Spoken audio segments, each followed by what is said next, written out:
Good evening, Californians. It's Friday night, September 17th, 2021, and we are Red Star Report. This is Voices for the California Nation. So, here we are. Post-recall. California is $270 million poorer, and Gavin Newsom is still governor. After all the fuss and expense, the vote went basically right down party lines through California as Newsom and the Democrats now take a national victory lap for what in the end was little more than the probable outcome. Larry Elder, the nearest challenging candidate, was kind enough to state publicly that there was no fraud in the California recall. This was in an unnecessary concession speech he made after various media outlets called the election in Newsom's favor within a couple of hours after the polls actually officially closed. Because algorithms. It's all about the algorithms, right? Anyway, I guess that nobody actually explained to Mr. Elder, and the rest of the top GOP candidates for that matter, that concession speeches in a California recall election are little more than symbolic gestures. Because the recall candidates are not conceding anything.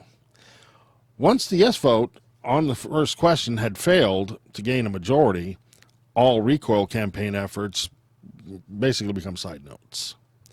Fundamentally speaking, the recall candidates themselves are technically a contingency of the actual recall vote.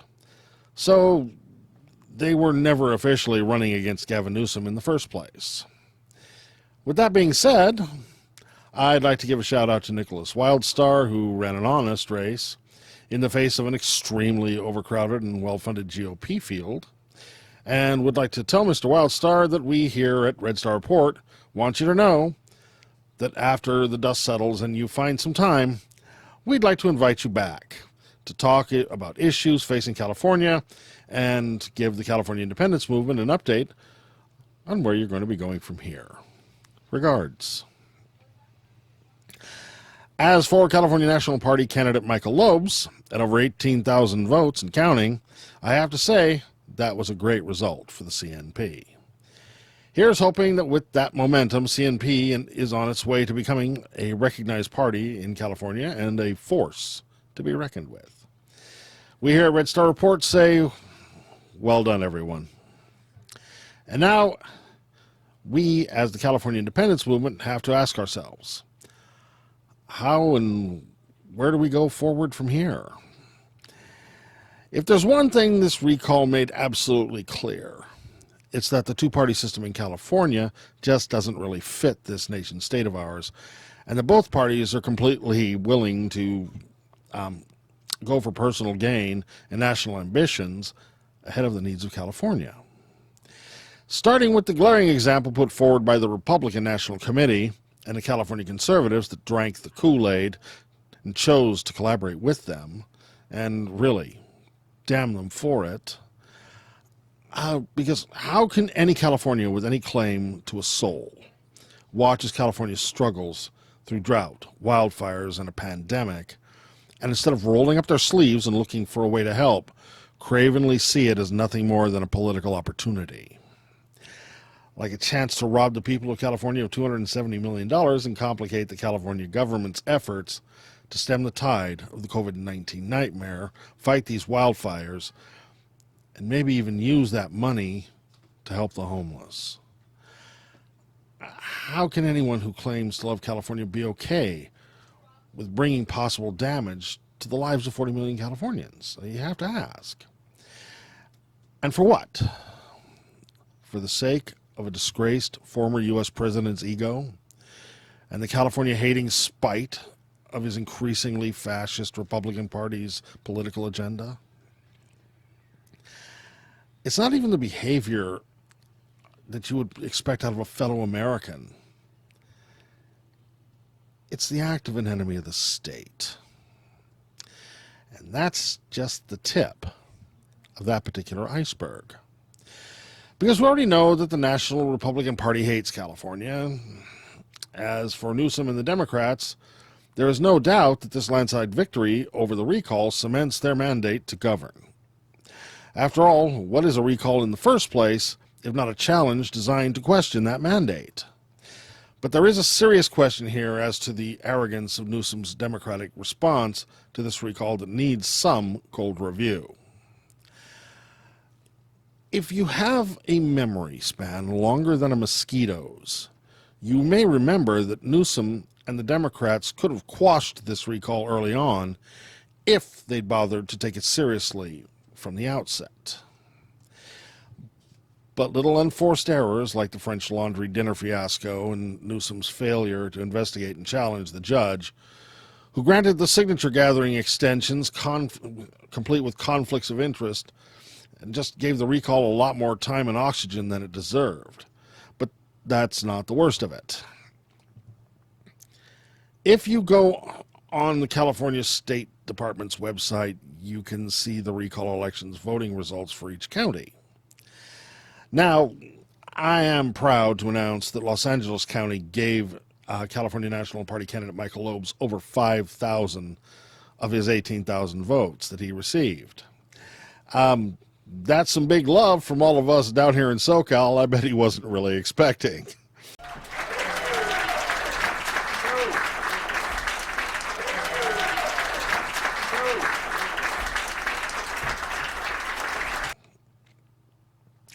Unfortunately, I'm not so proud to say that 49.9% of Democratic Angelenos blindly followed the Stop the Republican Recall campaign's orders and just left that second question blank.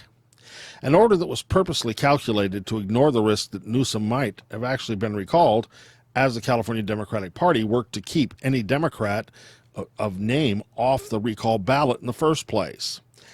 This calculated arrogance, taken just to risk that with a big victory, Gavin Newsom would be able to say he has a mandate to govern California, as it reestablished him as a serious front runner for a run for future national office, maybe even a U.S. presidential bid.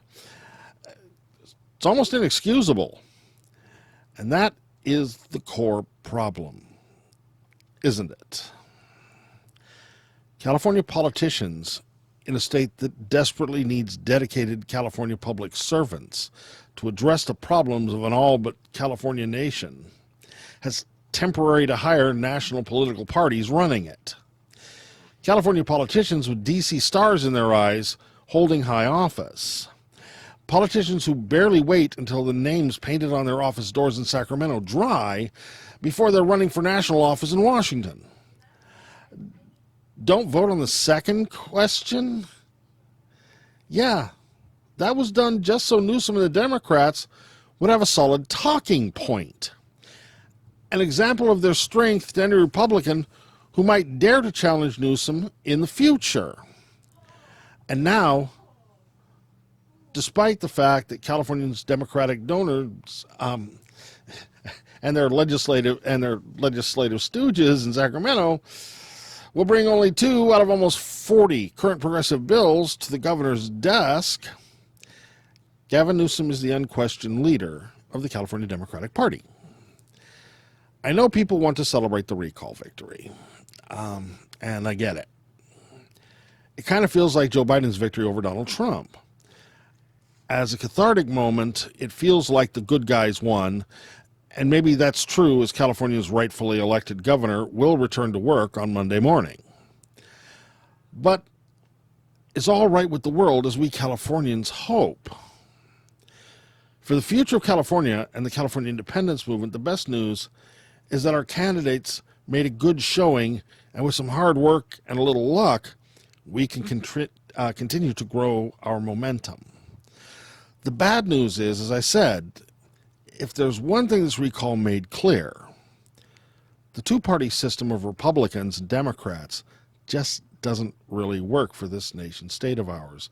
if both parties are completely willing to put national ambitions ahead of the needs of California. Think about it. This is Voices for the California Nation. Shankar Singham has the night off tonight. Let's go to Talking Points.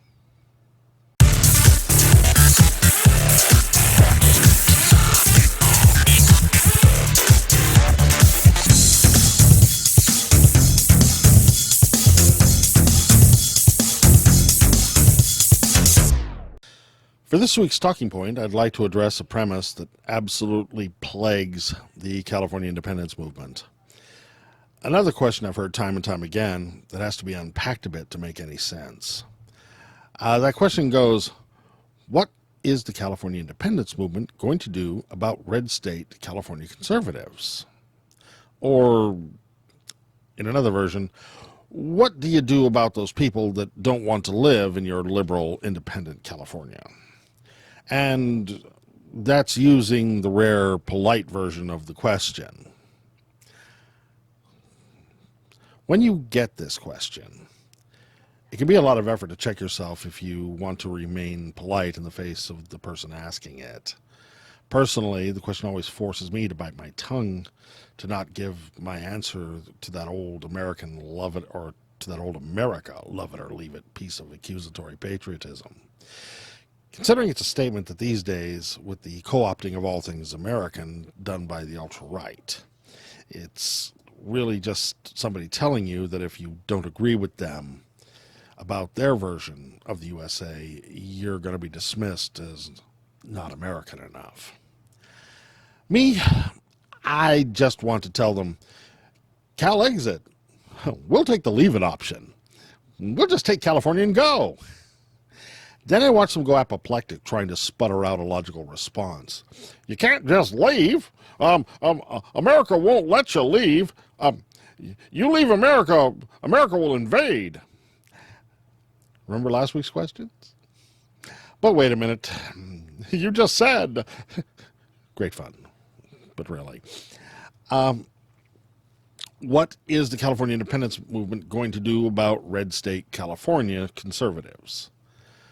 Well, conservatives are already a declining political minority in California, so there is a question of why we would give them any special consideration in the first place. Also, I know from watching places like Texas and Florida that when conservatives are the majority, they go out of their way to hurt liberals, minorities, immigrants, women, and the list goes on, but it's not like progressives in an independent California nation would treat conservatives any differently than they're treated now. Now that they come, or not that they come anywhere close to deserving any special treatment, as I've said. I mean, this is California, right? Love it or leave it.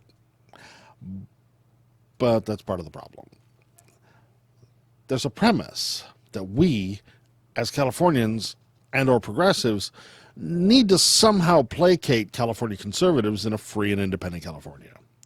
Talk about an insistence of privilege. Talking point. What is the California independence movement going to do about red state California conservatives? Truth? Nothing. And why should we? It is a false premise that all Californians need to support California independence for it to happen. So, sorry, Karen, we don't have to promise you rainbows and unicorns here. I know it's a shock, but even if some people may not get everything they want from the CalExit Santa Claus, the truth is Californians already know that our relationship with Uncle Sam is abusive anyway. As a donor state, we know that California is a maker and the USA is the taker. The other thing that needs some perspective is the lie that rural California is underrepresented compared to California's large urban areas. Again, sorry, Karen, but that just isn't true either. Just because you don't get your way. Who does? No, California's government is generally proportional, so your rural vote counts about the same as an urban vote. That's the truth. If you're feeling unheard, it's because in any democracy, it is majority rule. And there are more urban liberals than rural conservatives in California by a wide margin. Demanding that your particular rural voice carry more weight than someone else's urban voice isn't a noble demand for freedom, as much as it's just a tantrum for special attention. But still, the California independence movement has good news for you, because the entire independence movement already has agreed. An independent California government should be focused more on local levels rather than the centralized system that the state government imported when California basically little more than copied the U.S. Constitution as our California Constitution. So even if you don't like progressive California's policies, conservatives in an independent California will get a lot more say over what happens where they live and in what they than they do now. You're welcome. But again, personally speaking, if that isn't good enough for you conservatives, California, love it or leave it. Texas is always an option. And honestly, I have no idea where you got the impression the true Californians would ever be particularly sad to see you leave. This is Talking Points.